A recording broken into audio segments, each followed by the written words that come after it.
So it seems like there was certainly before and after Schindler's List as far as the way your career was going. And I'll just note um, you won a BAFTA award, were nominated for an Oscar. The film won the Best Picture Oscar. Steven, in the last year, said it's the film of which that he's made that he's of which he's proudest.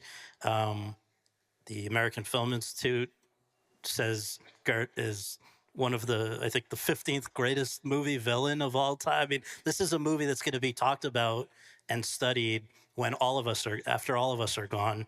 I wonder, um, as you think back to that time in your life, it seems like it must have been a bit of a storm of feelings because uh, you were breaking through in your career at a time when I know the person who sort of inspired you to go on this path was nearing the end. Yeah, my mum was diagnosed with cancer in 1987. Although she had been in remission, she was re-diagnosed again in about 1991, 92. So it was a very bewildering time to be part of this film and the success it was receiving. And my mother died at the end of 93, just as the film was being launched and being considered for all kinds of awards. So it was, as you can imagine, extremely painful to lose the woman, your mother, who has inspired you and supported you, and indeed all of her children. So that was always been. It was a very odd and painful time, but I like having gone through all the grief and loss that you would imagine. I feel that she's watching. Yeah.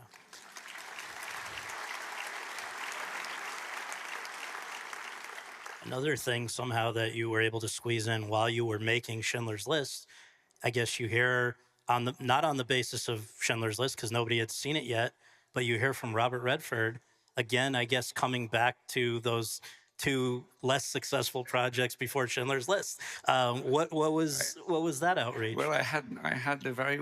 I was in the middle of playing that character you just seen, and I get sent a script with Robert Redford attached to direct, a script called Quiz Show, about the quiz show scandals in America in the 1956, I think. Which I knew nothing about, but because I learned about them reading the script.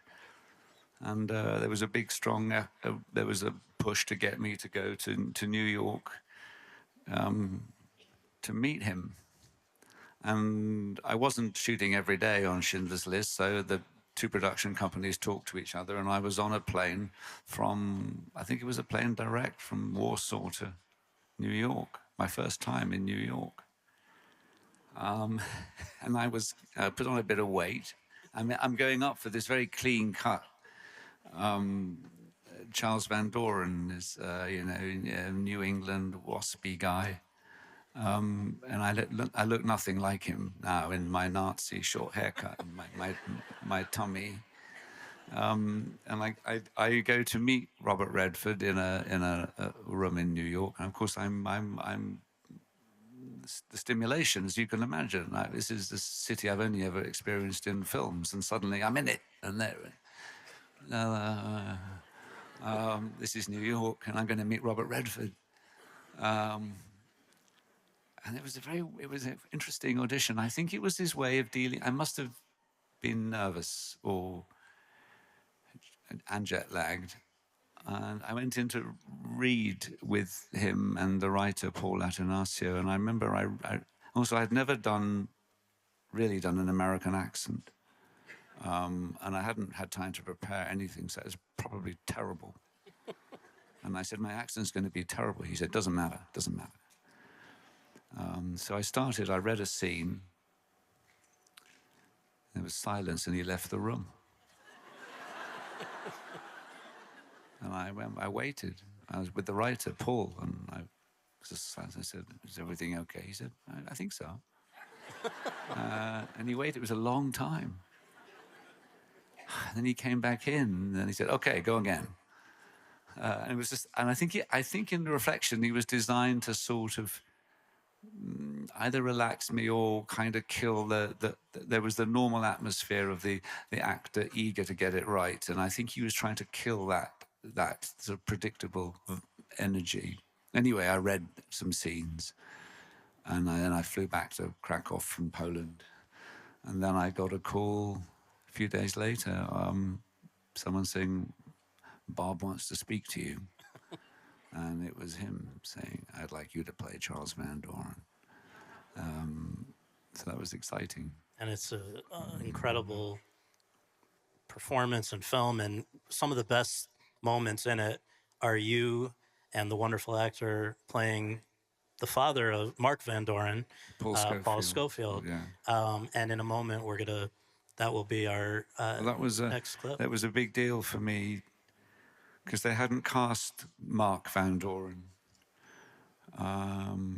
And they were talking about lots of different actors. And I have to tell you, Paul Scofield is one of the actors I saw when I was 16. He created the role, initiated the role of Salieri in Amadeus on stage. And I have to tell you, that was one of the most incredible performances I've ever seen of Paul Scofield on stage.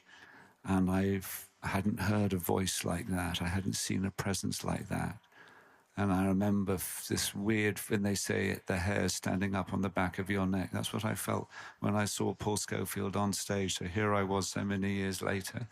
He was coming out to play my dad in Quiz Show. So just ahead of the clips, I'll note Quiz Show, then you go to Broadway and then the West End, I believe, back to the theater as you've always done, always return in this case for Hamlet. Fun fact, you were the first person ever to win a Tony for playing Hamlet. That happened then. And then in the same year was Catherine Bigelow's Strange Days, in which you play this former cop who is now dealing on the black market these virtual reality experiences in the futuristic final days of 1999. So we are now going to pause and take a look at both Quiz Show and Strange Days.